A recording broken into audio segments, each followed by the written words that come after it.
Hello, everybody. How y'all doing? Hope you're having a good day. It's Wednesday, so it's time to do some next week's comics. Hi, tall person. Hey, James. Hey, Twisted Skipster. Hey, Della.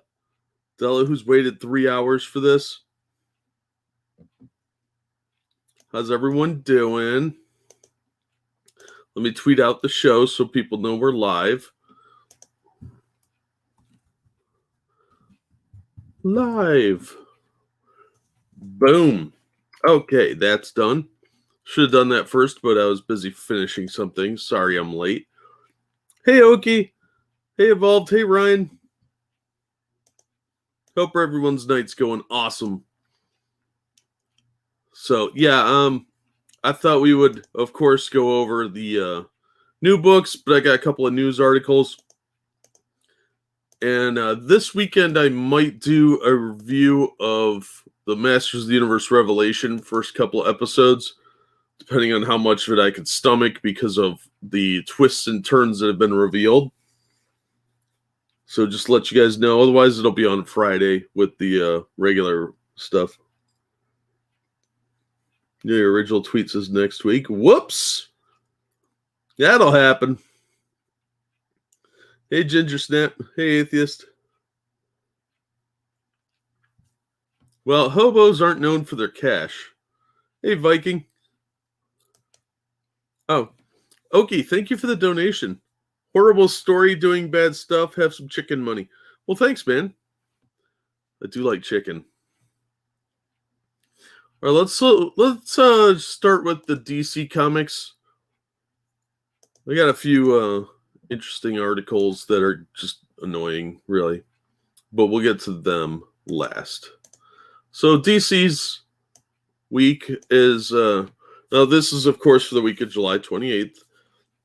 So these actually come out on the 27th supposedly, but you know, what are you gonna do? Action Comics, sorry Bendis, you still suck, and so do your replacements. I'm just not that interested in this War World story they're doing, where Kal-El is on some other planet, and we got a stupid kid roaming around pretending to be Superman. So, just don't care. And there's a backup story with Midnighter. You mean the parody Batman that's supposed to be in a different universe? Yeah, no thanks. Huntress, that is an awesome cover, but it's written by Mariko Tamaki. So there'll be lots of sitting around, eating, or talking a lot, and nothing getting done, which is a shame because this is a really good cover. So I'm going to skip that crap. Batman Superman versus the Demon? Yeah, I'm in. I'll buy that. This is part of their ongoing storyline from 2 or 3 issues ago. They started it with different eras or something. I'm a little behind. But yeah, I'll check it out. This series has been pretty good. I know the guy that I liked who was writing it left, but I'm willing to keep going with it for a few more issues until I get caught up. Batman Reptilian, I'll check this out. It is shockingly not about interdimensional beings or Hollow Earth residents, but it looked pretty good. It's got more of a painted art style that Liam Sharp's been doing. He doesn't draw the Joker very well in the first issue, but Garth Ennis and Liam Sharp, yeah, why not? Garth Ennis' previous Batman story that I read was Freak Out in Legends of the Dark Knight. I think it was in the 50s. And that was actually pretty well done. So I'm willing to go one more issue on this. I got the first issue sitting here. I just haven't had a chance to read it. But it looked pretty good. Bizarro Comics, the deluxe edition. No, thank you. It's got that Simpsons style art, which it's Bizarro. That's fine. But I'm just not that interested in it. Then we've got Checkmate. Nope. I have no interest in this. Thank you anyway, Bendis. Detective Comics has really gone way downhill. They're doing more of the future state stuff. And I have no interest in this. Although a Man-Bat backup story could be really cool, they've made him kind of just a furry at this point. And it's Mariko Tamaki. I don't think she's a very good writer. So I gave up on Detective. Harley Quinn, I don't care about. I'm not Starfire. They want $18 for this trash fire and this little pudgy self-insert nonsense with a nose ring. I'm going to buy it used and then make fun of it. But I have no intention of paying $18 for it. If it was just a regular issue, maybe. But $18 is a waste of money. And the art, from what I've seen of it, is horrific. There's some more art that's come out that is in on the Mary Sue, and we'll look at that on Friday most likely. But yeah, I have less than zero interest in this book. Maybe it'll surprise me, but I doubt it because Mariko Tamaki, she writes about people eating all the time. Her She-Hulk run was pretty much all about food and sitting around. It was really weird. Icon and Rocket, I'm debating on. It's not on my order form, but I might pick it up off the stand. I want it to be good, but with what they've been doing with all the Black Lives Matter type stuff from the Milestone Returns issue 0 and Static issue 1, I have no faith this will be anything less than race baiting. And in this one, they're fighting a local drug dealer, which leads them to a corporate boardroom, and then to South America, and then into outer space. That sounds stupid. So no interest really in what they're doing. Plus, Reginald Hudlin, he seems kind of like he doesn't really like white people. So unfortunately, this one's probably going to blow. Could have been beautiful. The first series, the original Milestone one, was actually pretty good from what I remember. So that's really disappointing to see. But I'm debating. I'm going to flip through it. And if it's any good, maybe I'll get it. But I might just pass. Infinite Frontier, I don't know. I'm not going to. It's not on my order form, but I might grab that off the stand. I got to read issue 1 yet. And I think I have issue 2 as well. But these books are expensive. And Mr. Miracle, I have no interest in. That's not Mr. Miracle. That's the second Mr. Miracle, who is a said diversity hire. Robin issue 4, I will pick that up. Robin and this guy are teaming up, apparently. Static issue 2, nope. I read issue 1. I'm good, thank you. Strange Adventures, definitely not. That's Tom King with his weird therapy journal stuff. The guy's got serious issues. He shouldn't be writing comics. Suicide Squad Trial by Fire. I don't care at all about that. Superman, Son of Kal-El. No, this is the kid pretending to be Superman. 22 whole pages. Wow, we're down 10 pages from 1985. Good job. You're charging twice as much, and you're giving me less product. That's awesome. How much is this garbage fire? It's only $4. Still a waste of money. So not interested in that. I don't care about this character. They ruined him after they aged him up. And I didn't much care for him at that point before they aged him. And now I care even less because they're trying to do the replacement thing like Marvel did a few years ago. It didn't work then. It's not going to work now. And this probably will get DC shut down because they're idiots.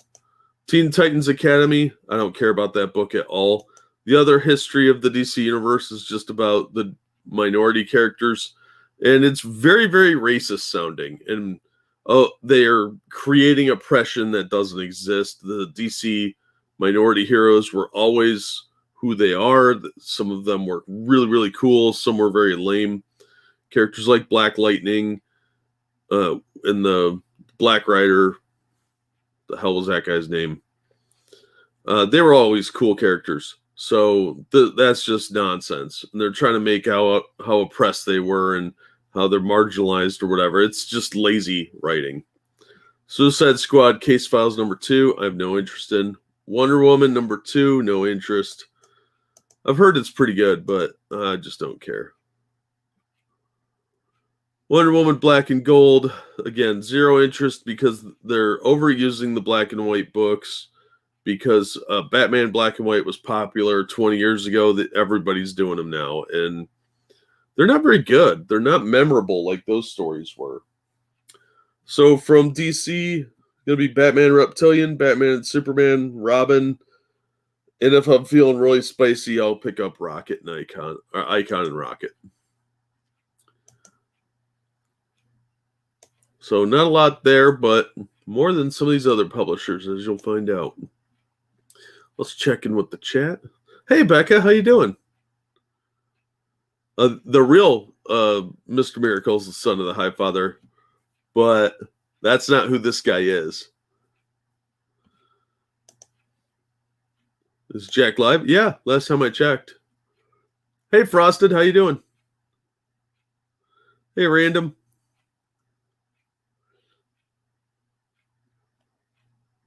They even do that in the new Loki show. Sit around talk and eat. Yeah, that's how they fill space now. Like, hey, I don't have any ideas, so sit around and talk. Ho is demon. That comic is made for you, Frosted, because you breathe air too. Holy shit. Was issue 1 as bad as expected or worse? Of Static, it was actually better than I expected, but it was still not good. It was the worst thing it could be, which was boring. It was totally forgettable.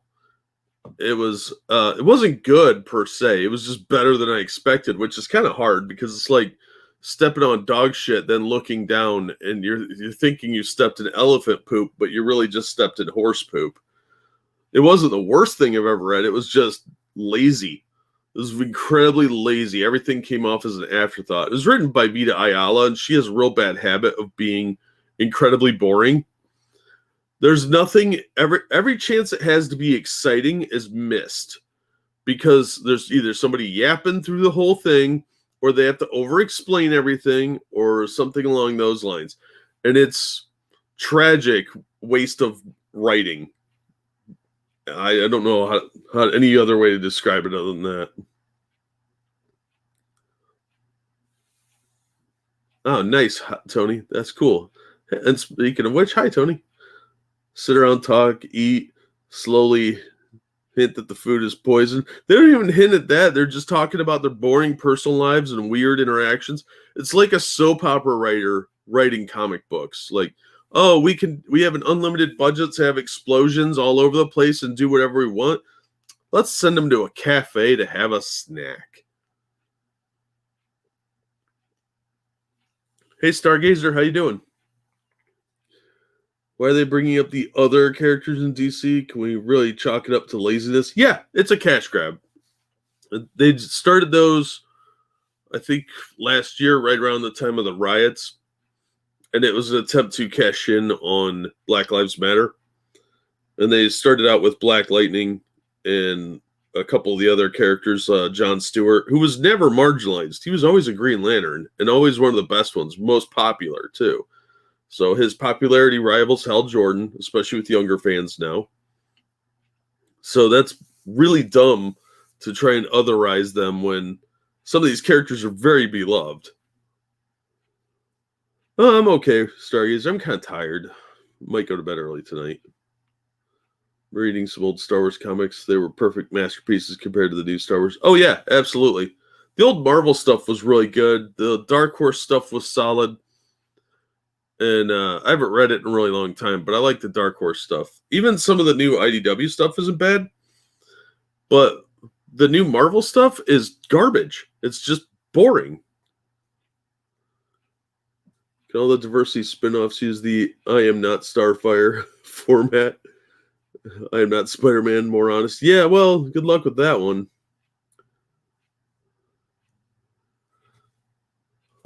All right, let's get into the other books. We'll do a couple of those before I check back in. Sorry about the one monitor situation. All right, so here's the next week's books from Diamond. Image, we've got the Department of Truth, number 1, 6th printing. That I don't see that many people buying this. This is fucking deceptive. And this Department of Truth number 11. Don't care. Look at that cover. There's a Planet of the Apes guy on here. Okay, whatever. Don't care. I think that's supposed to be Bigfoot. Looks dumb. Headlopers 16. I don't care. Looks boring. The covers are a bit busy. Jules Verne Lighthouse. They're just cashing in on the Jules Verne name, which isn't exactly a huge selling point these days. A lot of people don't even know who he was. So I don't think that one's going to really hold my interest. Made in Korea has somebody's weird diary. I don't care. Rico and Delfo, Sweet Paprika, number 1. I don't care about that book at all. Well, let's see. Old Guard Tales Through Time.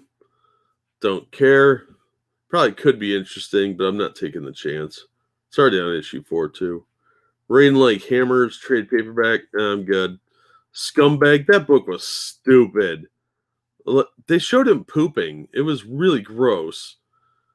Skybound X number 4. Again, lightsaber Rick Grimes versus Magic Baseball Bat Negan. No thanks.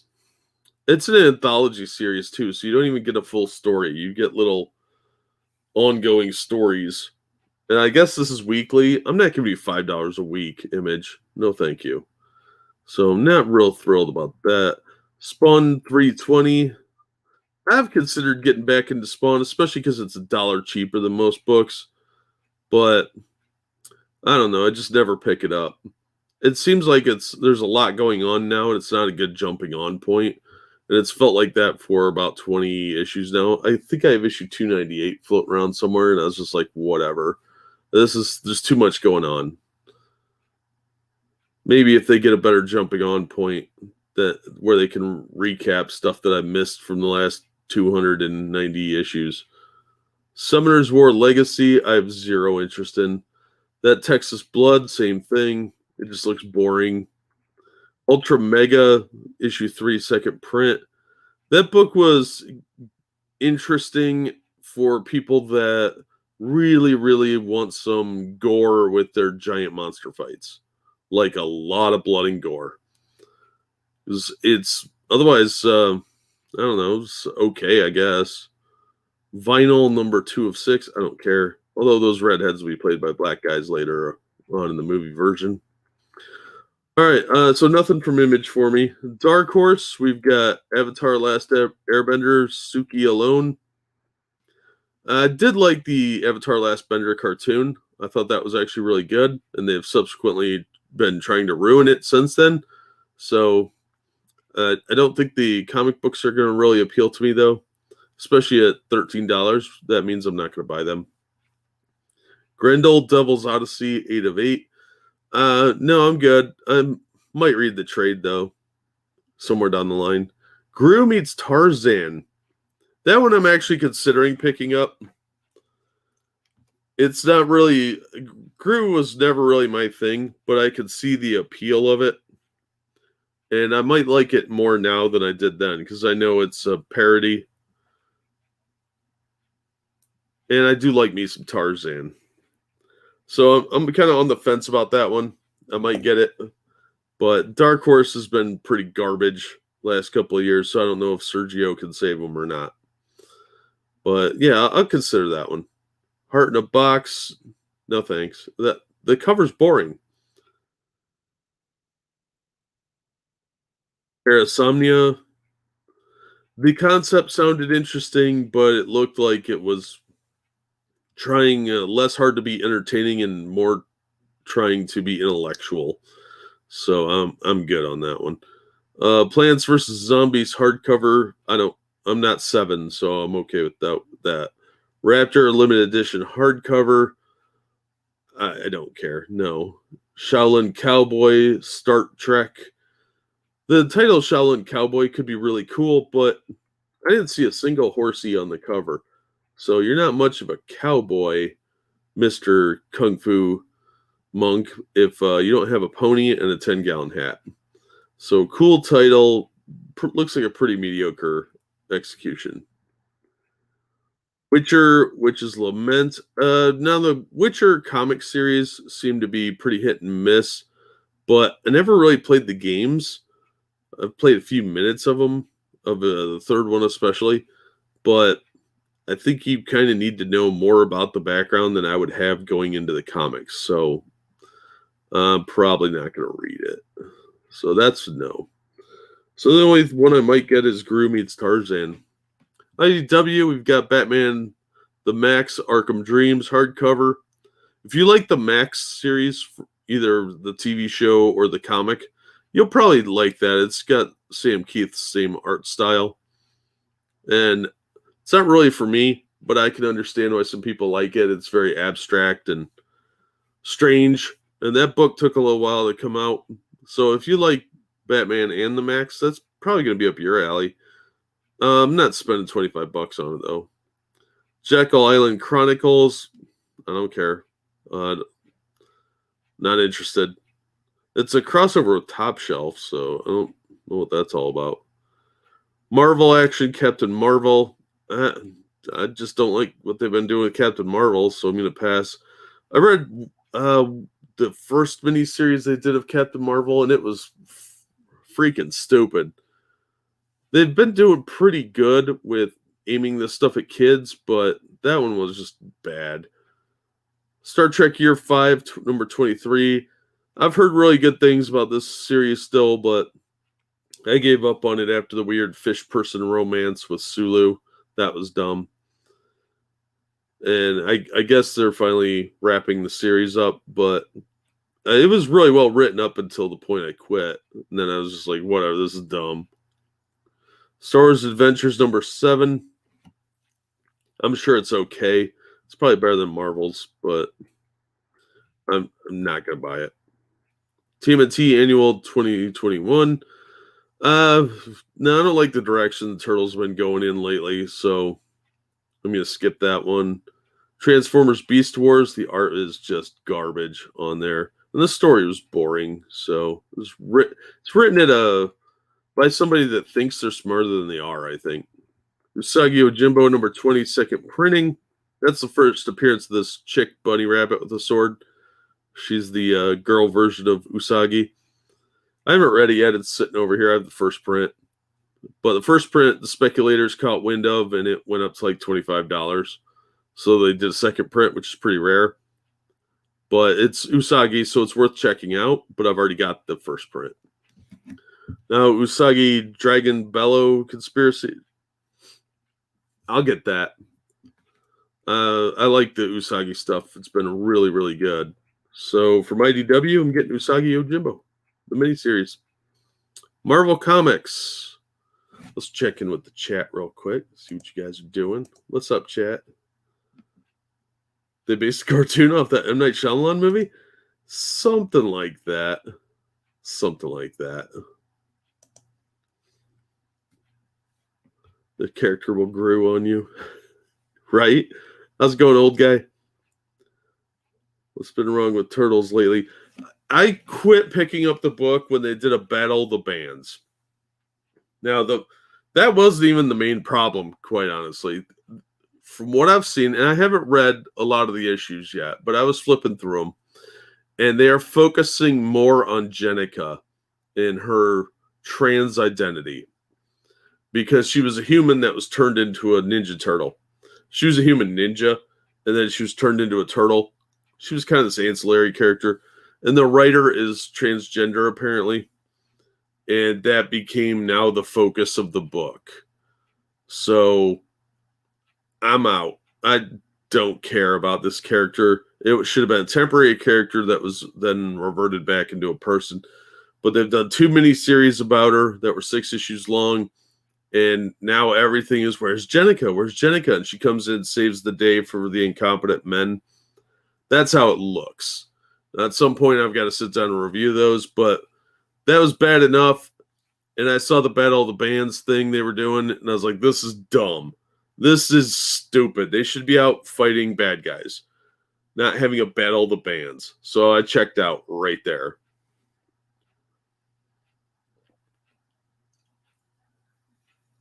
Oh, she's the bestest ever, tall person.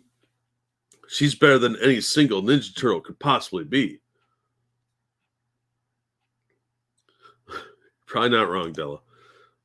So yeah, I mean, when you're hyper focused on one character out of what 6 characters, and that character gets too many series when the guys get nothing.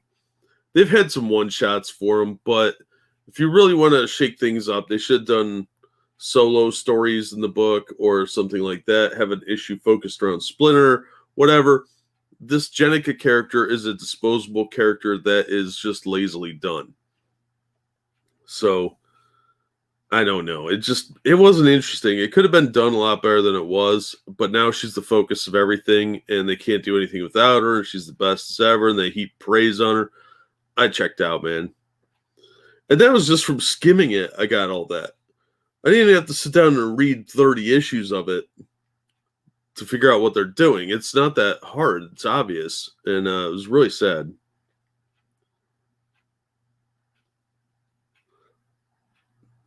Oh, thanks, James. Yeah, I'll pick it up when it comes out, but I'm not going to like it. Oh, hey, Gorebag. All right, let's get back to Marvel and see what they're doing.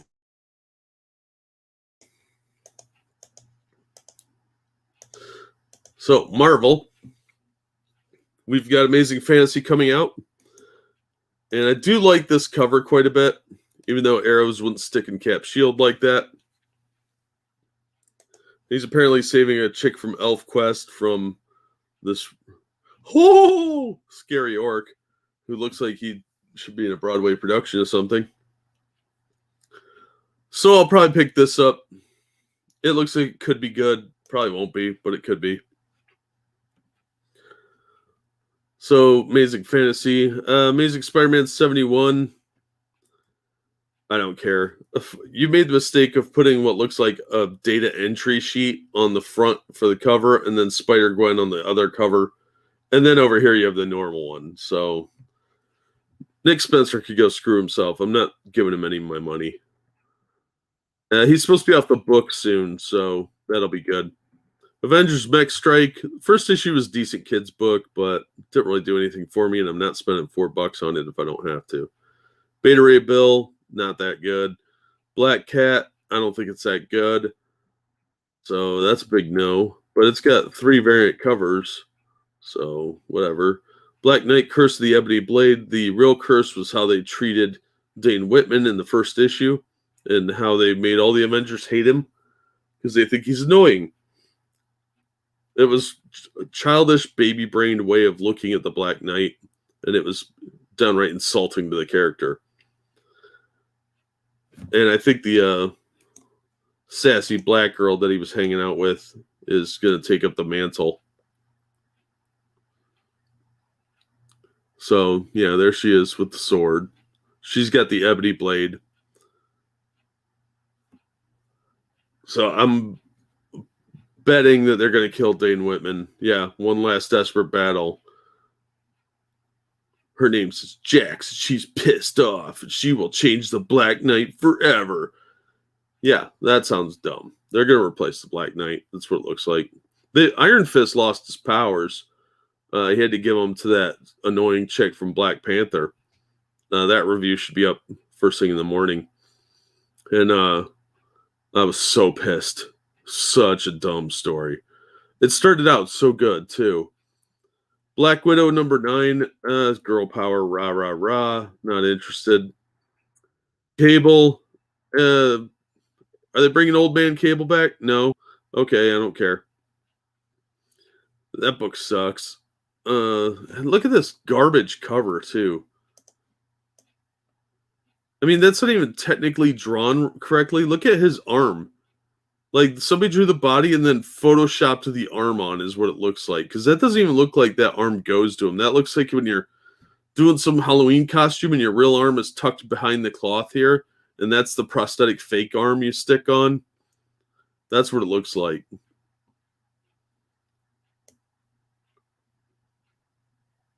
So yeah, maybe if they brought real cool Cable back, Old Man Cable, I'd be more interested. But this book sucks, and that art on the cover sucks. And Marvel's doing what Dynamite does, where their covers are better than the interior art.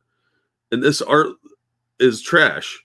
That disproportionately small arm for this body looks ridiculous. And it's thin too. Like he's got reverse Popeye arm, where it's really tiny compared to this giant body. So yeah, no thank you. That is fucking horrible. Captain America Omnibus. I'd buy that. It's $120, $125. You can pick it up on Amazon or half price or in stock trades for less money. It collects 149 through 192. There's some good issues in there. X-Men, Falcon, Shield, lots of cool stuff.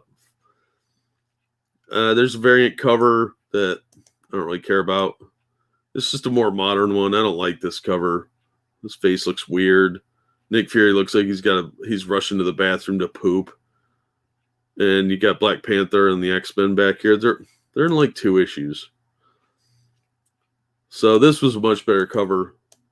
This is the cover of 154. Look, there's Scarlet Witch, Iron Man, Vision, Falcon. They're all after Cap. Yeah. Much more interesting cover. So I'd get this one if I was going to get it.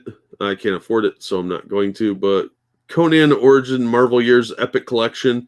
That's another good one. Collects Conan 27 through 42, an annual one. $40, absolutely worth it. So those are 2 good ones if you got a couple extra bucks to drop. Daredevil number 32. Like I've said before, I've heard this is good, but I'm just going to wait and maybe try and find it in trade or out of the discount bin. I just don't care enough. And it's not Matt Murdock, it's Elektra. So the storyline, as usual, is taking forever to get anywhere. And I'm not interested in paying $4 a month for a dragged out story. It's just boring to me. And at this point, I refuse to keep paying them for something that isn't entertaining. Eternals number 6, that series sucks. Fantastic Four number 34. Let's see, is Dan Slott still working on this book? Yep, not interested. Boring. Ancillary characters take the focus every time in a Dan Slott book. He cares more about supporting cast than he does the main characters. So I have no interest in that. Fantastic Four Heroes Return Complete Collection. That's actually a pretty decent collection. For $40, I'd try and find it for about half that. But yeah, that's pretty good. Fantastic Four Omnibus Hardcover Volume 2, new printing, $100. Yeah, there's some really good stuff in there. This collects Fantastic Four 31 through 60 and annuals 2 through 4. And here's the new direct market cover. That's actually not bad. It's pretty cool. So I like the original a little bit better. I'm not a huge Kirby fan, but that cover is dynamic. So both covers are pretty good, and it's $25 cheaper than the usual one. So you should be able to find it for about $60.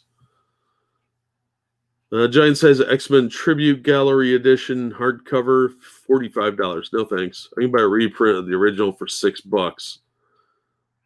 Good. King of Black Avengers, don't care. King of Black Gwenom versus Carnage, I care even less. King of Black Thunderbolts, still don't care. Mighty Valkyries, no. They are creating just lazily written books. These aren't even meant to be entertaining. They're just something to exist. I don't know anybody that's reading this either. Plan Size X-Men number 1, second printing. The Gala thing was stupid, and the twist ending wasn't that twisty. I see what they're doing, but it just wasn't that good. X-Men, I don't care about the villain books that much. It's rarely done well, and these have been pretty lazy. Like, hey, let's make the X-Men the most hated people on Earth for the next 5 years. No, it's stupid. Shang-Chi number 3, I don't care. Not very good. Star Wars number 15. Look at that boring cover. Let's take a closer look at this. What's supposed to get me to buy this? This is the variant cover, but tell me what here is supposed to inspire me to buy it. Resting bitch face? No, thank you. Uh, these issues are okay from what I can tell. What I've read of the Star Wars stuff, it's okay, but it takes a long time for the story to go anywhere. There's no real resolution. It just takes 5 or 6 issues to get a story going. It's for the bounty hunters. See, you can get Resting Bitch Face, or you can get the one with Boba Fett on it, which is still a pinup, but at least this looks cooler. Look, you got people walking around down here. Boba Fett's there with his gun, so that looks like something's going to happen. There's X-Wings, X-Wing pilot. So this is a much more dynamic cover, even if it is also just a pinup. Marvel really needs to get their shit together. Star Wars High Republic, garbage.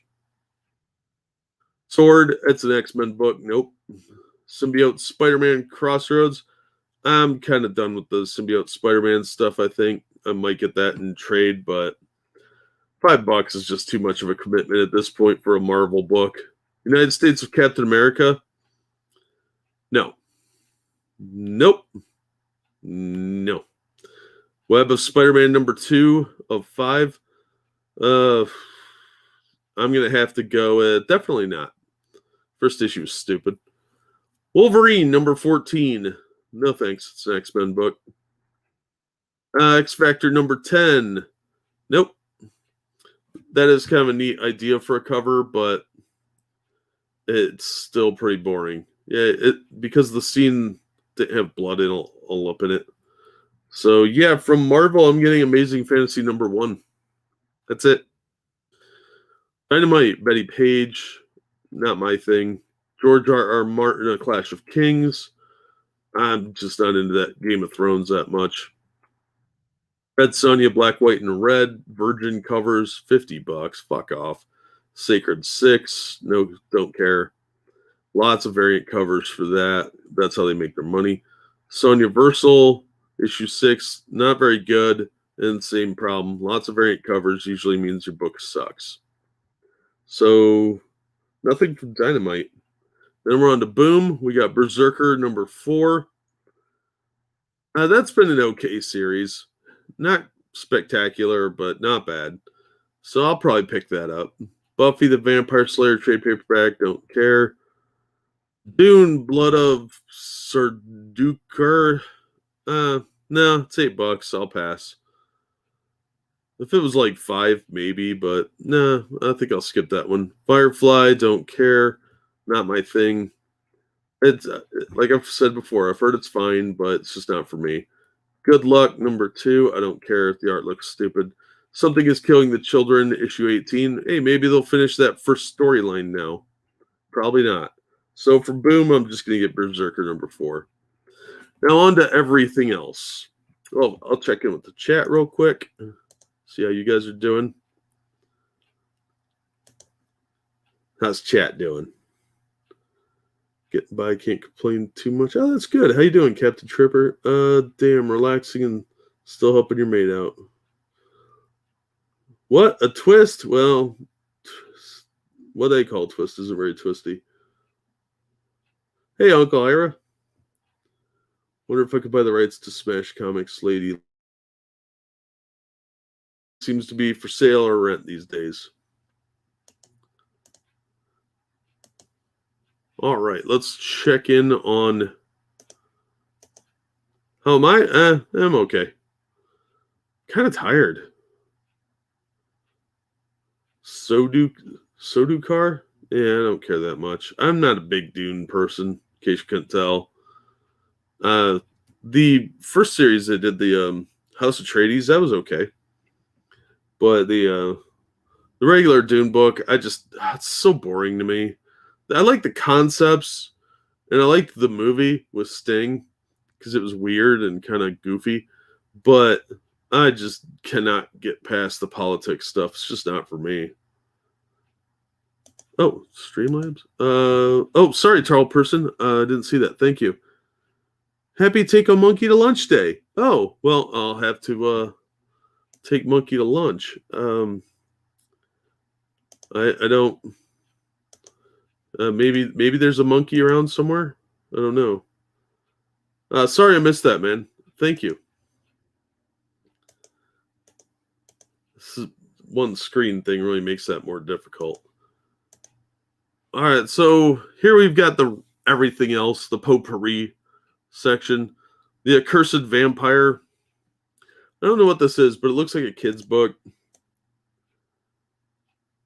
And I kind of like the way the kiddie version of the vampire looks. Spooky and funny middle grade graphic novel debut. It looks more elementary school, but that sounds about right for our education system. A trio of vampire kids embarks on a quest that'll take them to a mysterious small town where they'll find an unexpected sense of adventure and belonging. Okay, not my thing. I think this looks like it's for about 5th or 6th grade, but what do I know? Adventure Zone looks like a kid's book, but it's for really slow adults, from what I can tell. Ancient Magus Bride Fairy Case Files. That's a really long title. Sounds like anime, not my thing. Angela Della Morte prequel one shot. I'm going to check that out, I think, even if it is $7. I know it's oversized. How many pages is? It doesn't say on here. It's supposed to be oversized, but I'll check it out. The first Angela Della Morte series was interesting. I've got the second one around somewhere in one of my to-do piles, but I think that the art is pretty good and the story was interesting enough. I might check this out. I don't know if I ordered it or not, but it's on my list to check out. We'll see if I actually get a copy. With Red 5 and Stonebot, you don't always get stuff you order because they're not always printing enough, from what I could tell. Archie and Friends Summer Vacation. I think I'll pass, but it's Archie. The Archie stuff is pretty solid for what it is. So if you're into the Archie stuff, you'll probably like that. It's only $3. Archie Showcase Digest. You get a lot for your money for the $8, so that's not unjustifiable. Art of Aspen Comics, volumes 2 and 3, $30. If you're really into Michael Turner's art that they've been milking for 20 years since he died, I have no doubt that's worth the money. Aspen's art is really solid, and I wish they'd get back to doing comics because I do miss the Aspen comics. They're actually surprisingly entertaining compared to Marvel these days. Bad Boys Happy Home graphic novel. I don't know what that is, but it sounds like gay porn, and I'm fine without it. Barbaric second printing, and then there's a deluxe printing for $8. And then issue 2 is out as well. It looked okay. It's kind of, I don't know, it doesn't really strike me as anything I'm interested in. It's about a barbarian who's cursed by his axe. Somebody cursed his axe so he could only do good deeds and help people. It sounded like it was a mini series at best, but just not really my thing. Berserk of Gluttony, catchy title. Anime though, so probably not really my thing art wise. Big Nate Top Dog trade paperback. He's got the Cone of Shame on, so I don't know. It looks like kid art, but it's probably for like 30-year-old millennials. Black Beacon #1. That's heavy metal. Protesting their stupid shit. So just personal boycott. They've been doing some really good stuff, but they've also done some real trash lately. And if they're going to treat their customers the way I saw online, I'm not interested in supporting them. Blue Flame #3. The first 2 issues are decent, but I don't know. I'm going to pick up issue 3, but if it doesn't get going somewhere real soon, I'm out. Blue Giant Omnibus, I don't care about that at all. Booty Royale, Never Go Down Without Fight Omnibus graphic novel 1. That sounds like porn. Boys Run the Riot. That sounds like gang porn. Some hot man-on-man in a pile action. I'll have to pass. Broken Gargoyles, Sin and Virtue. Broken Gargoyles is a catchy title, but source point, so it might show up in 6 months. I'll have to pass. I'd have to go to all the trouble to special order it too, which is a pain in the butt. Bubble graphic novel. That tells me nothing about your book, so I'm going to have to assume it's garbage. Call Girl in Another World. Well, that's a selling point. That sounds like fun porn, but not real interested in buying animated pornography. Captivated by You. That sounds like somebody's imprisoned in your basement sort of thing. Oh, thank you. Case Closed graphic novel. That looks like something for kids, so I'm going to skip that. Cat and Cat graphic novel. Scaredy Cat. Another kids looking book. I'll pass. Cave Woman Metal Age. I might check that out. It's $4.50. I'm not sure who this is by, but yeah, I might check that out. Chariot number 5. I don't care. It doesn't look very good. Cece's Journal. I don't care about Cece and her weird poetry journal, and I don't care. That's some manga crap. I don't care about. City graphic novel. I don't care about the city. Cocoon Entwined. That sounds like porn. Complete Peanuts, Volume 15. That'd be cool. I'd consider picking that up because I like Peanuts. Crossed plus 100 Mimic number 1, $40. No, thank you. Crossed is a really messed up series. It's just not for me. It's way too weird. It's like zombie porn. Cult of Dracula number 5 of 6. I'll probably get that in trade because SourcePoint never bothered to send me the issues. I ordered them through my comic shop and SourcePoint ran out. So I never got a couple of them. So I just gave up. Cutie and Beast. That sounds stupid. So I'm good. Thanks.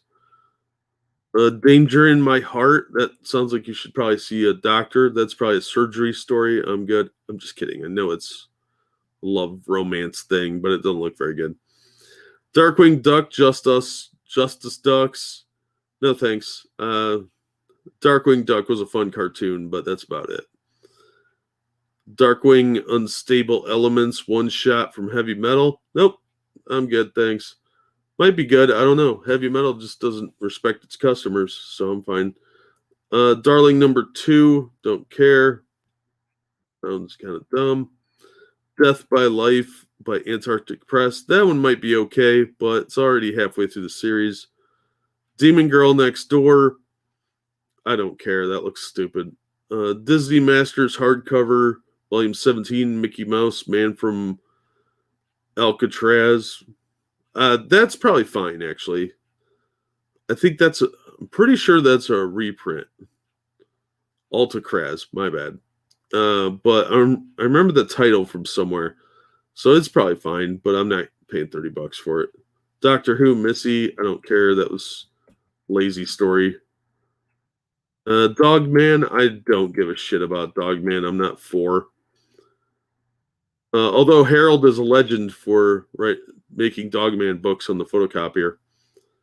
If you get that joke, you spend too much time on the internet. Exciting Comics number 12.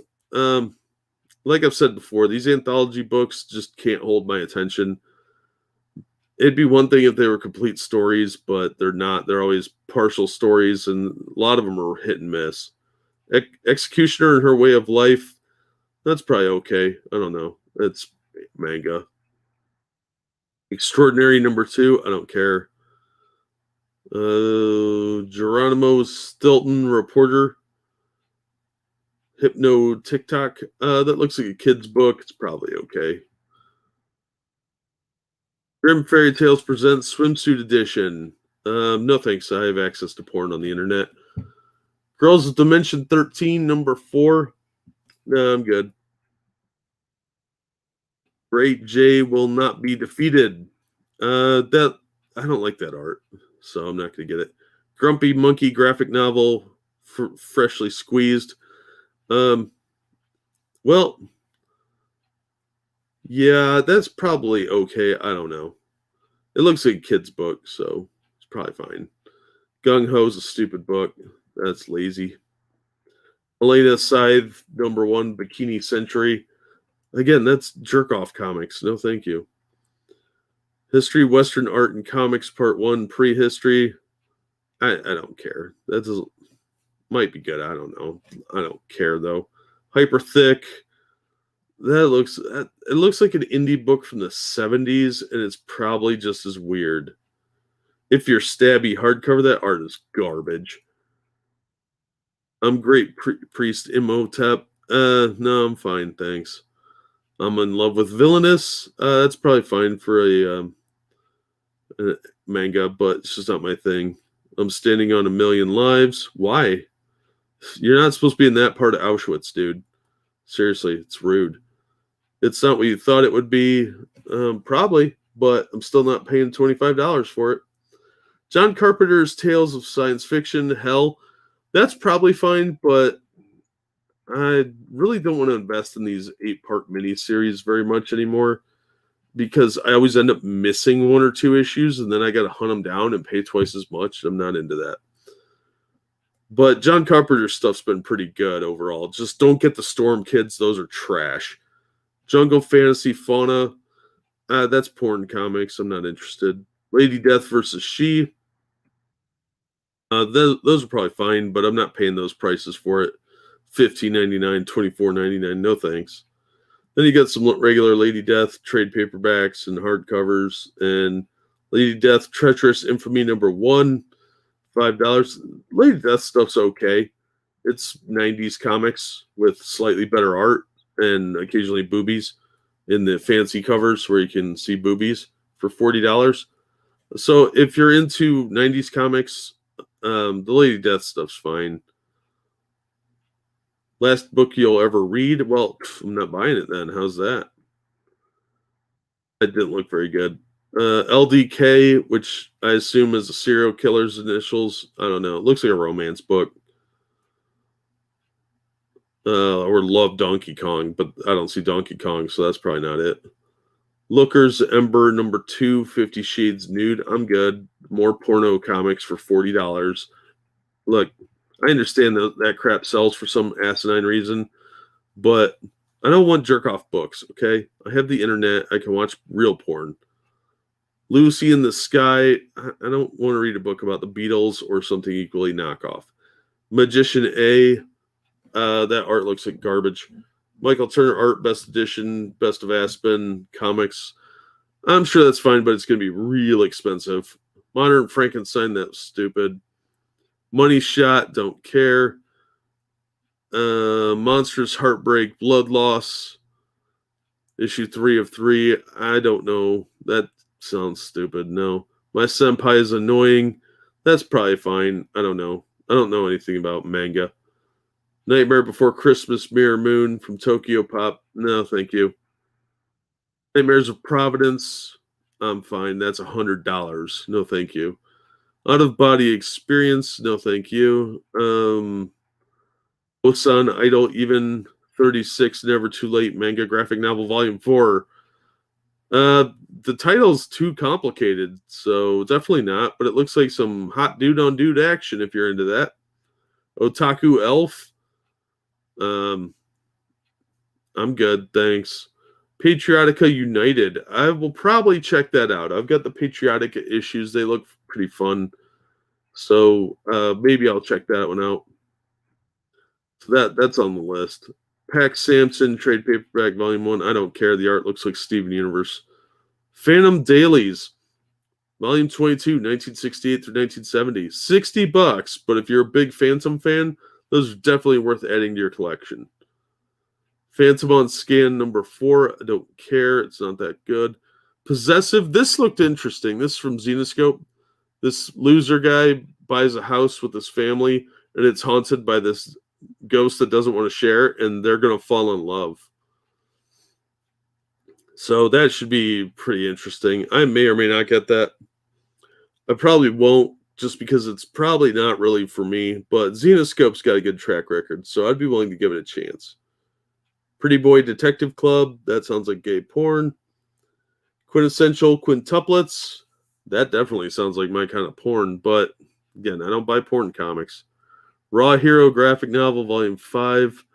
That cover suggests naughty things, but it's probably just an adventure book. Rent a Girlfriend. That's the girlfriend experience. Not for me. Resistance Uprising, Orange Man Bad, Ridney graphic novel. No thanks. I hate that art style. Excuse me. Check out this crap. Look, I get it's a stylistic thing, but how did your mom give birth to you with your head being this big? So I missed the time frame where this stuff was huge, and it just never appealed to me. I found them kind of creepy, so gonna have to pass. Seaside Stranger, I'm not interested. Ruinous, no thank you. Cover was cool though, but it's a book about revenge and kind of predictable sounding. Defender of Mexico, that could be interesting, but it's probably not. Serial trade paperback, I don't care. Seven Swords, I'm gonna get that book. It's the Seven Samurai or Magnificent Seven, but with characters from you got D'Artagnan from the Three Musketeers, you got Captain Blood. There's some interesting potential there, so I'm gonna check that out. First issue wasn't too bad. Shadow Doctor number 5. No, I'm good. Shadow Service, it didn't look that good. Looked kind of stupid. Shadow Man number 4. I'll check that out. I've been liking the Shadow Man series. I don't know why, but I have been. Cullen Bunn, I generally find doesn't do superhero stuff well, but that series has been pretty good. It's a terrible introduction to Shadow Man, but I've been enjoying it. I'll check that one out. She professed herself pupil of Wise Man. No thanks. Smurf Tales, that'll probably be fine for those little commies. Not my thing though. There's a hardcover and a paperback, so it's a $6 difference, $8 difference. Just not into the Smurfs, and I don't have children, so no thanks. Stitched, I don't care about. There's a ton of variants for this. I don't know if that's based on a TV show or something, but it didn't look very good. It's not my thing. Strange Attractors, fine. No, thank you. Doesn't look that good. Strongest Sage with the Weakest Crest, I'm not interested in. Sue and Tai Chan graphic novel, some kitty stuff, no thanks. Not kitty cats, but children oriented, it looks like, so no thank you. Super Sidekicks, no thanks. Swamp God, no, I'm good. It's heavy metal, I'm skipping that. I'm gonna complain about them some more, so they're not getting my money for a while. Sort of Cerberus in Hell, I'm sure that's fine. Cerberus stuff is generally pretty consistent if you like it. Tarot Witch of the Black Rose, I'm good. Not my thing. It's been around for ages though. To Your Eternity graphic novel, that looks like boring. I don't know. Touching Evil, I'm good. No thanks. Turner Art Edition, Best of Aspen, Volume 2. That's only $6, but not really interested in art pinup books. Uber number 1, Apocalypse signed variant, $10. No thanks. The Uber stuff looked like it might be interesting, but just isn't for me. Issue 17 there, VIP variant, $20. See all these variants, that's where they get you. And I'm just not that interested in that stuff. Unethical Spider-Vark one shot. It's obviously a parody of Spider-Man and Spawn. So I'm going to pass, but it's Aardvark. It's probably fine. War Accord's Birthday Bash, number 1, not interested. Not interesting at all. What's Up, Beanie? Actually acutely relatable comics. That art is garbage. No thanks. Witchblood. App art. Archie, I'm sure it's fine. You Promised to Be Darkness. Catchy title, but again, I'm not that interested. It might be good. Yuki versus Panda 3. I'm definitely going to get that.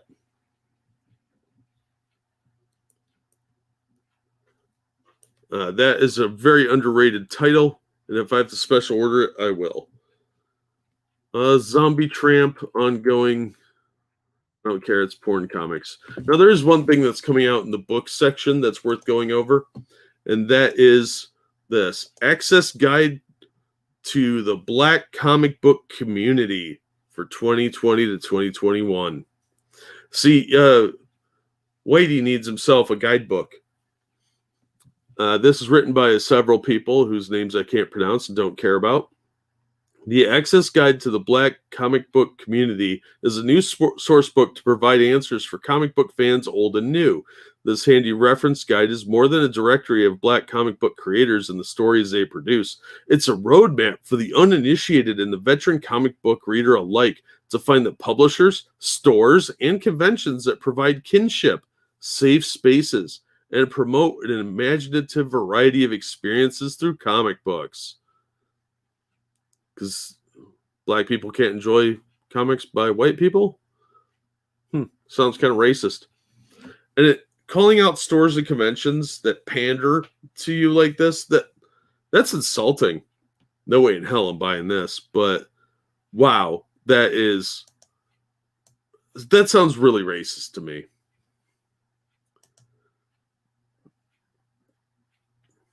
Hey, monkey. What, did I cut out? Because the Panda comic, because Yuki vs. Panda is the story of a girl who bit off part of the ear of a panda when it tried to take her ice cream. That's why. And the panda vowed revenge, and she's a little bitch. Did you ever get into Dr. Fate? Yeah, I used to love Dr. Fate back in the 70s and 80s because he was awesome. But they haven't done a whole lot with him now. Now he's some like nerdy black kid for some reason and not the real Dr. Fate.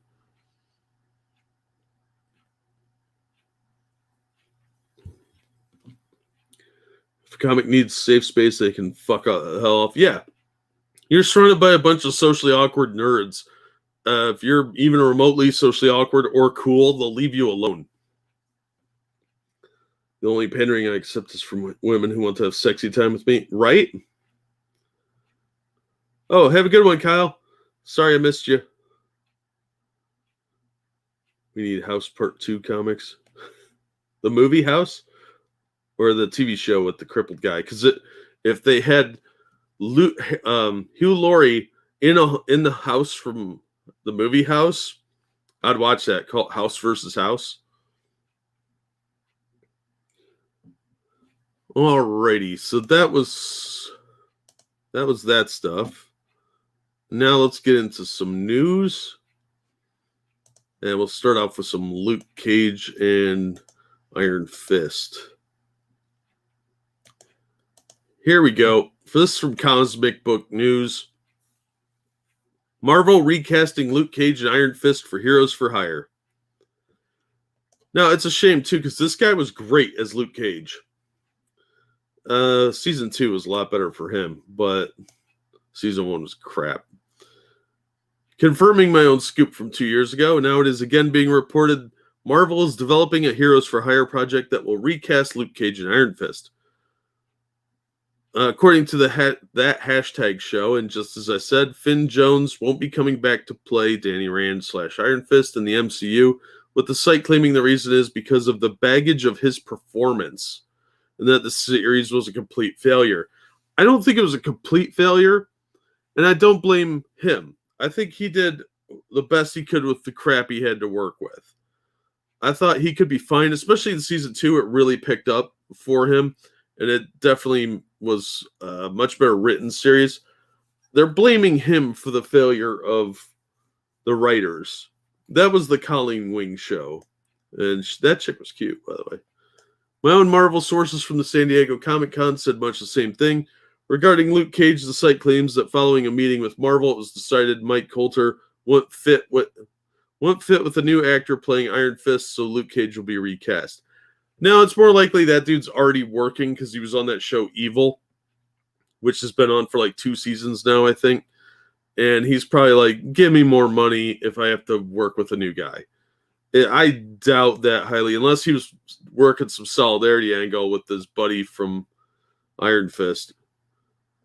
It's further claimed Marvel Studios has also recently started a casting call for 2 actors fitting the descriptions for Power Man and Iron Fist, with Marvel seeking an Asian actor to play the latter, and that Louis Tan from Mortal Kombat and Deadpool 2 is the studio's favored pick for the role. of Power Man. Why are you casting an Asian for a white character? Because Danny Rand is supposed to be white. That was the whole point of why he wasn't liked at the monastery. Heroes for Hire coming to Disney Plus. According to the rumor, Heroes for Hire will be sprinkled into various street-level Marvel Disney Plus shows, and then will take its own series where Luke Cage and Iron Fist will take it on different villains and jobs each week. When Luke Cage and Iron Fist are getting recast, it has been reported Kevin Feige is sticking with the Charlie Cox Daredevil, where the character will debut in the MCU with a new costume.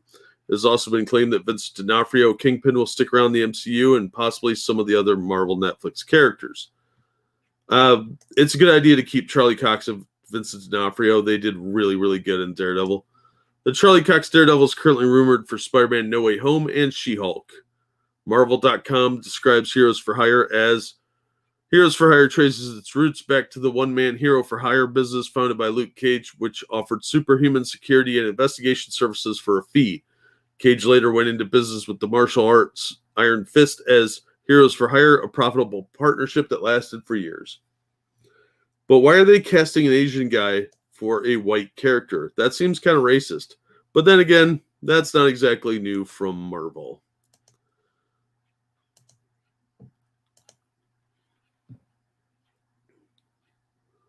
I feel bad same way about Ruby Rose. She should be blamed for that Batwoman sucked ass. Absolutely, she shouldn't have. Look, she's not that great of an actress, but she's not bad either. I've seen way worse actors. And she almost broke her spine on that show, and they treated her like trash. Everybody blamed her. It wasn't her. The writers and the directors are to blame for that show being garbage. And it is so much worse now. I am shocked that hasn't been just straight up canceled. Why do they never fire the writers? Unions. They keep giving them new projects instead. Yeah, and if they do get rid of some writers, they just hire more equally bad talent because they're either not offering enough pay or they're not vetting these clowns before they get them. And with the unions the way they are, oh no, you're good, Pete. With the unions the way they are, they really can't get rid of them per se because you still have to deal with the union. And if you don't have a really good reason for letting go of a writer or a director, you're going to have a union walkout on your hands, and then you're going to be in real trouble, and they'll boycott you. Funny story, Jack. We had a squirrel get into our high voltage lines at work. Biggest piece we found was the tail. Ooh. Well, it serves that little shithead right. Squirrels are the devil's creation, and they can all rot, just not near me. Yeah, fuck those squirrels. Stupid little tree rats. Oh, look at me, I'm cute. I'm going to get in your house and tear up the insulation and wiring. Ugh. All right, next story. Logan's Run co-creator William F. Nolan has died at 93. William F. Nolan, co-author of Logan's Run, has died at the age of 93. Nolan passed away without pain while staying at the hospital following complications from an infection. His death was announced by his collaborator and friend, Jason V. Block, who penned an obituary for the author, screenwriter, and artist. Nolan is best known for his work on the 1967 novel Logan's Run and its sequels, but has published an extensive number of book series, anthologies, biographies, and more, including several works on Ray Bradbury, who Nolan was a large fan of. Nolan's relationship to Bradbury saw him compile his first serious title, Ray Bradbury Review, in response to the author's work. Nolan and George Clayton Johnson's Logan's Run tells the story of a dystopian future society where both the population and the consumption of resources are maintained by euthanizing everyone upon reaching the age of 21. Until their death, the population are allowed to any indulgence they can imagine. The novel follows the titular Logan, who is a Sandman charged with enforcing the rule and killing citizens who run from it until he decides to run away himself. In a previous interview with The Hollywood Reporter, Nolan reflected on the idea that Logan's Run needs to star a male lead in any future movie adaptations. I'm not a fan of the idea that Logan should be female, mainly because Logan's story is his story. Oh, that got you canceled. If there's another story, then that could be in a TV episode or something, but it would not be Logan's story. That would be a different character. Just changing to a woman to be fashionable doesn't work. Oh, that's brilliant. And George told me that he felt the same. Nolan says he did wish a film reboot would set the last day at 21 as it was in the novel instead of 30 like in the 1976 movie. That movie's a classic. If you haven't seen it, you're missing out. It's great stuff. It's a little dated on the special effects, but what a great film. Nolan spent his years following Ray Bradbury review, creating fanzine work and other fan-related projects before making his first large sale to Playboy with the Derringer build-up. So whatever. The publication of his first serious work of fiction prompted Nolan to become a professional writer. Around the same time, Bradbury introduced Nolan to the late Charles Beaumont, who would become Nolan's best friend for 10 years until Beaumont's death. Nolan Johnson Beaumont, Richard Matheson, Chad Oliver, Charles E. Fritsch, Chris Neville, John Tomerlane, Mari Wolf, and several others comprised a group that would meet and discuss stories. If you don't know who Richard Matheson is, you should. He wrote The Last Man on Earth, which became a movie called The Omega Man and would be remade as The Last Man on Earth. Or as Last Man on Earth was the black and white version, then it was Omega Man, and then it was I Am Legend. The Omega Man and Charlton Heston was easily the best version of that. But Richard Matheson was a great horror writer. William Nolan was a legend, and Logan's Run book was just as good as the movie, but most people don't read, and I kind of like the movie because of all the goofy 70s stuff. So if you get a chance to ever check out Logan's Run as the movie or as the book, definitely do so. They're going to remake it with a woman lead now because he's dead and he can't veto it anymore. So sad day there. Thanks, CBR, for your little article on it.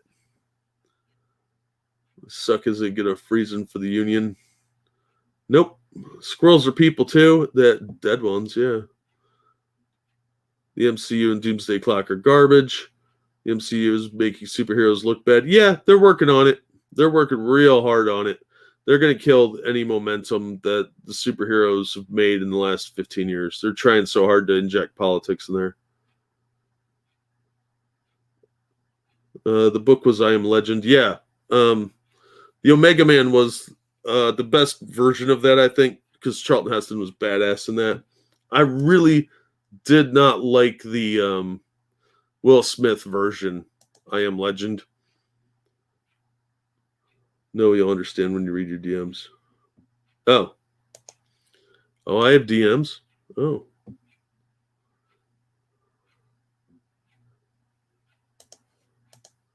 I'm not muted. Right. My internet might be cutting out.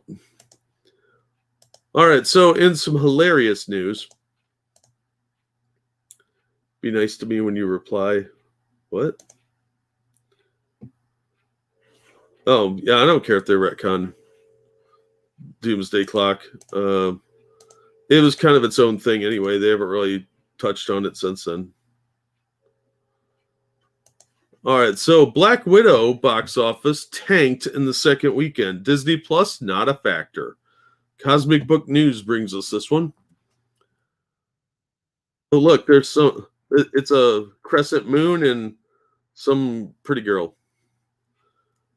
Apparently these two hated each other, so, the thunder thighs hogging up the seat. As expected, Black Widow's box office for its second weekend is estimated to drop nearly 70% from its opener, which would be the most drop ever by a Marvel movie. I would have said biggest drop ever, not most drop. That's not good English.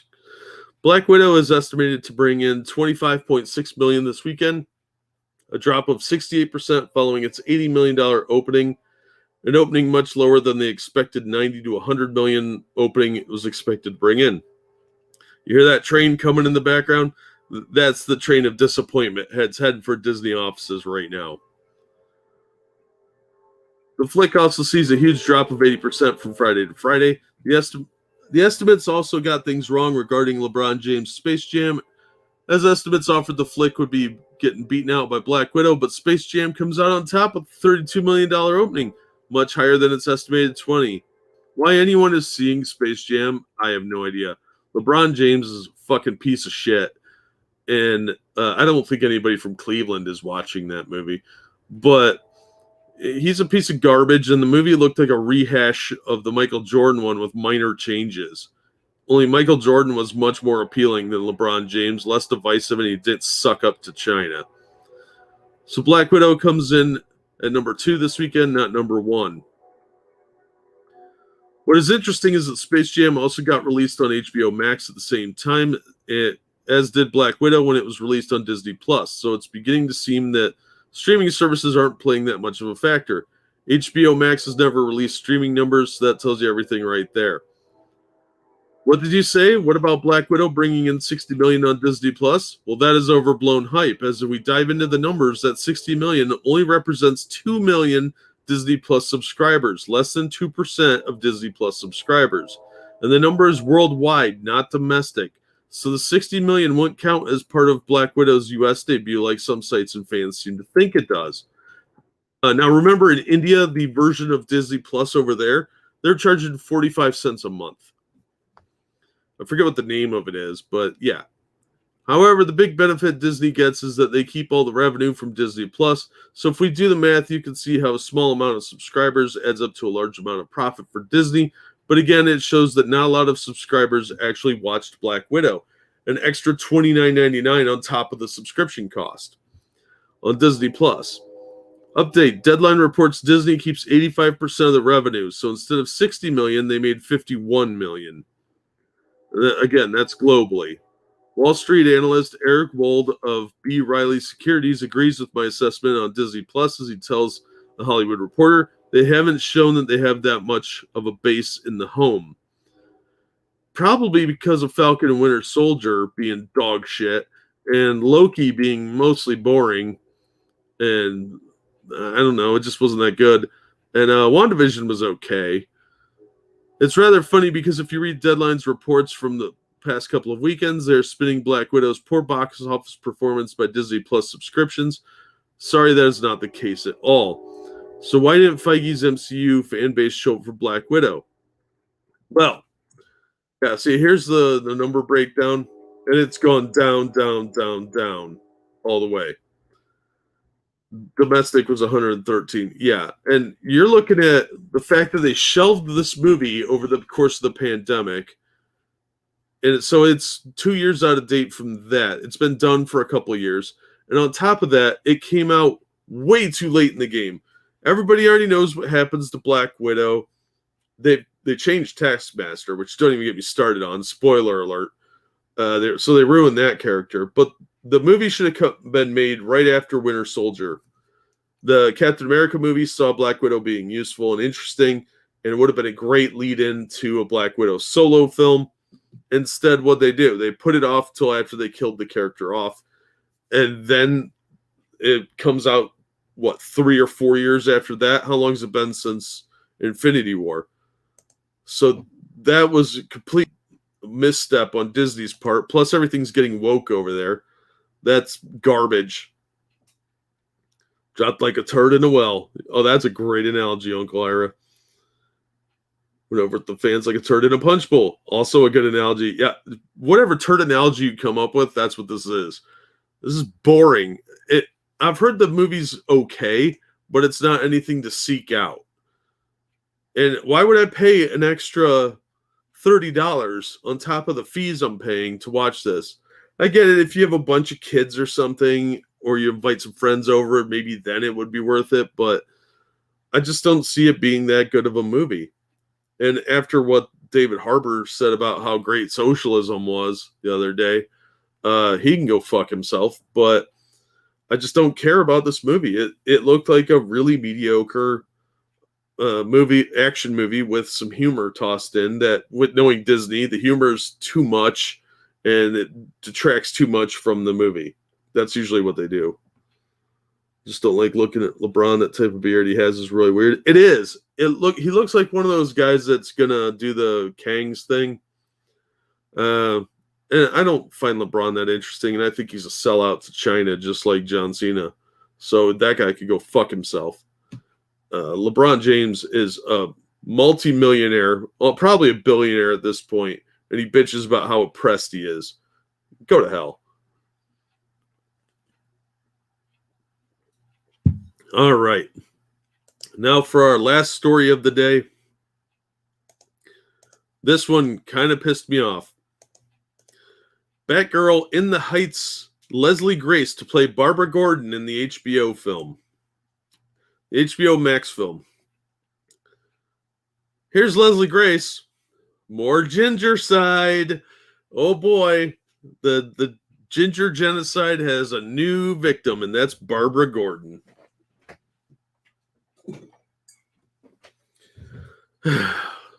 So let's get into this.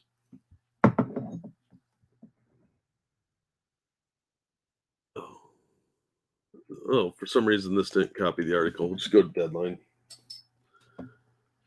All right, Deadline. Leslie Grace lands role of Barbara Gordon in new Warner Brothers and DC film. After testing actresses this week, Warner Brothers and DC Films look to have found their Batgirl. Sources tell Deadline Leslie Grace has been tapped to play Barbara Gordon in the studio's Batgirl. The studio was already super high on the rising star following her breakout role in The Heights, and sources say her audition sealed the deal as the choice. Or was it her skin color? The studio had no comment. The film will bow on HBO Max, making one of the first major DC properties to debut exclusively on the streamer. Adele El Arbi and Bilal Falal will direct the pick from a script by Christina Hodgson. Kristen Burr is producing. While plot details are under wraps, it is known that Barbara Gordon, the daughter of Commissioner Gordon, will be the character behind the cape in this version, although not white and not a redhead. So really not Barbara Gordon. Gordon is the most established version of Batgirl character and was first introduced in 1961 as Betty Kane. That's not accurate, I don't think. Grace, repped by CAA, was among a final group of actresses being tested for the role that included Isabel Merced, Zoe Deutsch, and Haley Lou Richardson, as Deadline first reported. Once again, we're getting the ginger replacement, so you can add that to the list of, what are we up to, 40-some now, of redheads that have been replaced with black actors and actresses. So I don't know why they keep doing this. It seems lazy and like another hand-me-down character. This mantle is handed down to like a thrift store leftover to a black actress because they think that is going to somehow endear them with anyone. It is ginger erasure, yeah. Because gingers are the rarest of white people, so they think this is somehow productive. I don't know. It's subverting expectations, which just means blackfacing a character because the character was white. It's been known to be a white character for 60 years. And now you want to suddenly change it and it looks like blackface. Yeah, well, they used to burn them because they thought they were witches, Comrade Kitty. How you doing, Comrade? So yeah, I'm so tired of this. It's so lazy. If you want black characters, just make a new black character. Who cares? I'd be more inclined to go check out a new black character than blackwashing some white character. It's just lazy and pathetic. Maybe Mel Gibson could play Martin Luther King Jr. after all, if we're allowed to do a lot of race swapping. So yeah, just more laziness from DC and Warner Brothers. And HBO Max is more than happy to pander to them. It's pathetic. So that's all I had for today. We'll take a minute for any questions to pop up in chat or anything I might be able to answer and probably won't be able to. And then we'll wrap it up. But thank you, everybody, for coming out. I appreciate that quite a bit. Not a lot of good new comics coming out. I was really disappointed with that. Marvel and DC actually had more than I expected to have that I was willing to pick up. But even the indies didn't have too much. So I was a little disappointed by that. But, there's still some good books out there. I really should get into manga. Be a lot easier. Just creepy big eyes freak me out.